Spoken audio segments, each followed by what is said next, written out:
Picture this. It's a Tuesday night. You've had a long, demanding day. You walk through your front door, and before you've even, put your keys down or taken off your coat, it begins. You're handed this metaphorical headset, and suddenly you're clocking in to your second job. Right, the late night shift at the emotional support desk. You can almost feel the air leave the room when that happens. You really can. I mean, the queue of complaints is endless. Your partner had a terrible day. Their boss was unfair. The commute was awful. And you're just standing there. Yeah, exactly. You're nodding, you're soothing, you're validating, and you're putting out emotional fires, basically acting just like a dedicated customer service rep.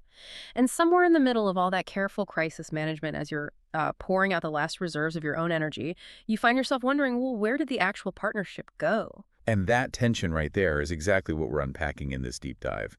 We're looking at that very specific, often quiet moment when being a supportive, loving partner crosses an invisible line. When one person slowly transforms into, a 247 emotional support system. Right.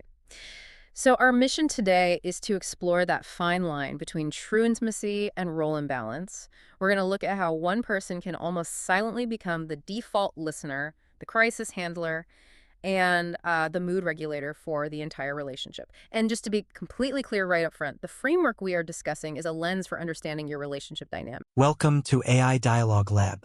Today, partner, not emotional support desk. It's not a clinical diagnosis. Exactly. And it absolutely does not serve as medical, psychiatric, or therapy advice. But we're also not here to pathologize anyone for needing support. I mean, needing comfort when you're overwhelmed is a fundamentally human trait. The issue arises when that need becomes a completely one-way street. When the warmth of the relationship is preserved entirely by one person's constant, invisible effort. So let's talk about that invisible effort. Because to understand how we end up wearing that customer service headset in our own living rooms, we first have to define the workload that gets us there.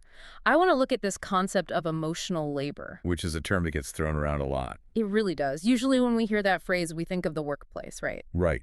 The term actually originated in sociology to describe service workers. Think of a flight attendant who has to smile warmly and project calm through severe turbulence, or a nurse dealing with a hostile patient. It's the requirement to induce or suppress feelings in order to sustain the outward countenance that produces the proper state of mind in others. Wow. Okay. Yeah. But when we apply this to a romantic relationship, emotional labor becomes the continuous, often unnoticed work of managing emotions to keep the partnership functioning smoothly. And it generally splits into two different mechanisms, which are surface acting and deep acting. So let's look at a concrete scenario to separate those two. Let's go back to that Tuesday night. I'm exhausted, I'm trying to make dinner, and my partner comes in hot. They're, spiraling about a passive-aggressive email from a colleague. If I am deep acting, what am I actually doing? So in deep acting, you are genuinely trying to align your internal feelings to connect with your partner's reality. You put down the chopping knife. You reach inside yourself to find a reservoir of empathy, maybe remembering a time you felt undermined at work, so you can authentically meet them in their frustration. So your outward support matches your internal emotional state. Exactly. Which feels like genuine connection. But if I don't have that reservoir left, if I am surface acting. Surface acting is pasting on the attentive face while your internal reality is completely different. Yeah. Outwardly, you're making the right eye contact. You're saying, oh, that's so unfair. You are projecting calm. But inwardly. Inwardly, you're overwhelmed. You're exhausted. Or maybe you're just profoundly annoyed because you have heard this exact complaint about this exact colleague every Tuesday for a month. You are forcing the exterior to protect the peace. Okay, I need to push back on this framework a little bit. As someone who places a massive premium on emotional availability, I want to be my partner's safe harbor. If they are hurting, I want to show up for them. Right, of course. So if we start labeling this emotional heavy lifting as labor or surface acting, doesn't that make intimacy sound incredibly cold? Doesn't it make love sound transactional? Sometimes doing the hard work when you are tired is just part of loving someone. I hear you. Softness and emotional availability are beautiful qualities, and you are absolutely right that choosing to show up when you are tired is part of love. Deep acting, when it's reciprocal, is the very bedrock of intimacy. Right. But we can't ignore the biological reality of finite human energy. The danger isn't that you surface act occasionally. I mean, we all do that. The danger is when surface acting becomes your daily operational baseline. because I literally lack the bandwidth to process another crisis. Precisely. When you are constantly suppressing your own exhaustion to manage their mood, you aren't actually building intimacy anymore. You are performing it. Oh, wow. Performing it. Yeah. And chronic surface acting doesn't breed connection. It breeds a very quiet, very toxic resentment. Your desire to be a safe harbor is valid, but even a harbor has a capacity limit before the seawalls break. Softness requires reciprocity to survive. So by forcing that calm exterior just to keep the peace on a Tuesday night, I am actually slowly eroding the foundation of the relationship. That makes sense. It does. But that exhaustion doesn't just come from the surface acting itself, right? It has to depend heavily on how the partner is delivering their stress. I mean, there has to be a difference between two people weathering a difficult moment together and one person just unloading. Absolutely. That brings us to the core psychological mechanism at play here. We have to distinguish between co-regulation and emotional outsourcing. These are two very different ways that nervous systems interact under stress. Now, I have heard the term co-regulation used a lot lately, especially in parenting, but how does it work between two adults? Well, think of co-regulation as a mutual interactive calming process. When we are stressed, our sympathetic nervous system is engaged, right? That's our fight or flight response. Cortisol and adrenaline are high. Right. In a healthy partnership, two nervous systems communicate safety to each other. You might speak in a softer tone, your partner breathes a little slower, and gradually both of you help bring each other back to a balanced, grounded state. I see. You lend me a little of your calm today, I lend you a little of mine tomorrow. It is an active, shared process. So if co-regulation is sharing the emotional load to find balance, emotional outsourcing feels like what? Just handing someone your garbage bag of stress and walking away. That is exactly what it is. Emotional outsourcing is exporting your internal distress to someone else without reciprocity, without their consent, and crucially, without any subsequent repair. The partner feels anxious or angry, so they hand that chaotic energy to you. They use you to regulate themselves, and once they feel lighter, they move on with their evening, completely ignoring the fact that you are now carrying the heavy bag they just dropped. It makes me think of a boat taking on water in a storm.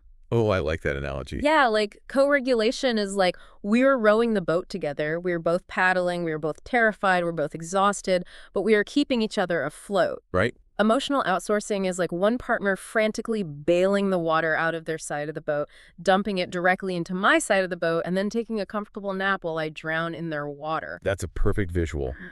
The psychology behind that metaphor is striking. When a partner repeatedly outsources their distress, they are quite literally flooding your nervous system. Seriously? Yes. And this explains the profound physical exhaustion reported by the partners on the receiving end. I really want to dig into that exhaustion. Why does it drain us so completely? Because physically, if I'm just standing in the kitchen listening to my partner vent about their day, I'm not doing anything strenuous, yet I feel like I just ran a marathon. Well, you might not be moving muscles, but biologically, your body is working overtime. Humans have mirror neurons.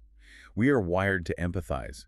When your partner walks into the room radiating anxiety, your own cortisol levels actually begin to spike to match theirs. So it's like secondhand smoke, but stress. Exactly, secondhand stress. But because the interaction is entirely one-sided, because they're outsourcing rather than co-regulating, you are forced to act as a human sponge. A sponge that just absorbs the crisis. You absorb it, but you are given no space to wring it out. You are left holding all of their chaotic energy with no capacity to process your own emotions. That sounds incredibly isolating. It is. The role imbalance becomes severe. You become a designated container for their anxiety. If you are constantly processing their anger, their worry, and their grievances, there's literally no cognitive or emotional room left for your own inner life. Right. I am full of their water with no way to empty my own side of the boat. I can see how that shifts the dynamic from two equal partners to one patient and one permanent caregiver. And that's where the romantic intimacy just evaporates. The shift from partner to caregiver is the death knell for romantic connection. You cannot feel romantically drawn to someone when you feel entirely responsible for their psychological stability. So let's pivot to the practical side of this. If you are listening to this deep dive right now and you realize with a sinking feeling that you are sitting in a flooded boat, the immediate question is how to stop it. Right. How do you shift out of that 2047 support desk role without coming across as cold or worse, destroying the warmth of the relationship you're trying to save? The transition requires intentional boundary setting, and that means we have to introduce practical language. We need specific scripts for asking for support, and we need specific scripts for setting boundaries. Okay, I'm going to challenge you on that word. Scripts. I knew you would. Using scripts with the person you sleep next to, the person you have known for years, sounds incredibly robotic. It sounds like therapy speak. How do we actually say these things without sounding like we are reading from a corporate HR manual? It's a fair question. I mean, it feels so unnatural to say to your spouse, I am setting a boundary. The resistance to scripts is completely normal because it does feel artificial at first. We are used to just bleeding our emotions all over each other because we mistake a lack of boundaries for intimacy. That's a good point. But I advocate for practical, structured language because clarity is kindness. Boundaries are not a weapon you use to punish or ignore your partner. They are a framework you use to protect the longevity of the relationship. When you are drowning, you don't need a vague conversation. You need a lifeline. Scripts give you that lifeline. Okay, let's walk through what that actually sounds like. Let's start with the partner who is doing the emotional dumping. Because assuming they aren't doing this maliciously, they're just overwhelmed and seeking relief, what should they be doing differently? The vast majority of the time, it isn't malicious. It is just an unexamined habit.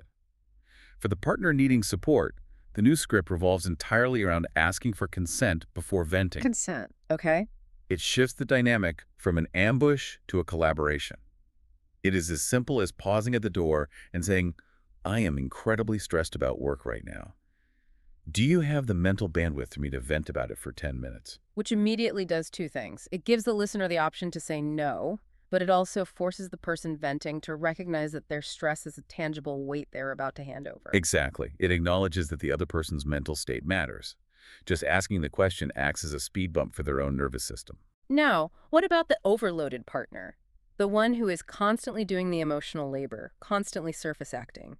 Because my instinct, if I'm already overwhelmed and my partner starts dumping on me, is either to snap at them in anger or to just shut down and stare at the wall. Both of those instincts, snapping or shutting down, they're natural fight or flight responses to being emotionally flooded. Right. But they both damage the connection. This is where a script is crucial for setting a boundary without being dismissive. You need language that affirms your love, but sets a hard limit on the current conversation. Give me an example of how to say that without sounding like I just don't care about their bad day. You can say, I love you, and I really want to support you through this, but my own brain is completely fried right now, and I don't have the emotional capacity to be a good listener. Can we pause this and talk about it after dinner once I've had an hour to decompress? That is powerful. You're validating the relationship. And you are validating that their problem matters, but you are flat out rejecting the immediate emotional dump. You're refusing to be the sponge. Having a structured, predictable way to say, I cannot carry this right now, is the ultimate act of relationship preservation. It prevents the surface acting. It prevents the silent resentment from building up over months and years. Because you're keeping the boat from sinking. Exactly, because you are actively stopping them from pouring their water into your side. It really comes down to trading that illusion of constant, endless availability for actual, sustainable honesty. We have been conditioned to think that a good partner is always on, always ready to soothe. But that is a recipe for burnout. Right. A healthy partnership is not about two people merging into one shared pool of stress. It requires two distinct individuals who are primarily responsible for their own emotional weather, even as they generously hold an umbrella for each other from time to time. Holding an umbrella for them, but not standing in the rain for them, that is a crucial distinction. We have covered a lot of ground today, from the invisible weight of emotional labor and the drain of surface acting, to the biological reality of how emotional outsourcing literally floods our nervous systems. Yeah, it's a lot to process. It is. We've also looked at how clarity and consent can act as a life raft for a drowning partnership. And remember, the shift from being an emotional sponge to an equal partner doesn't happen overnight. It takes practice to use those scripts, and it takes courage to tolerate the temporary discomfort of setting a boundary with someone you love. But the reward is a relationship based on actual connection, rather than just crisis management. That is the perfect place to wrap up our discussion. Before we go, I want to leave you with a final thought to reflect on in the quiet of your own life. Maybe the next time you find yourself standing in the kitchen after a long day. Go for it. Consider the last time you vented to your partner, or the last time they vented to you. Look closely at that interaction. Were you truly sharing a burden in order to connect, or were you just dropping it at their feet so you could walk away feeling lighter? If you like AI Dialogue Lab, like, subscribe, share, and turn on notifications.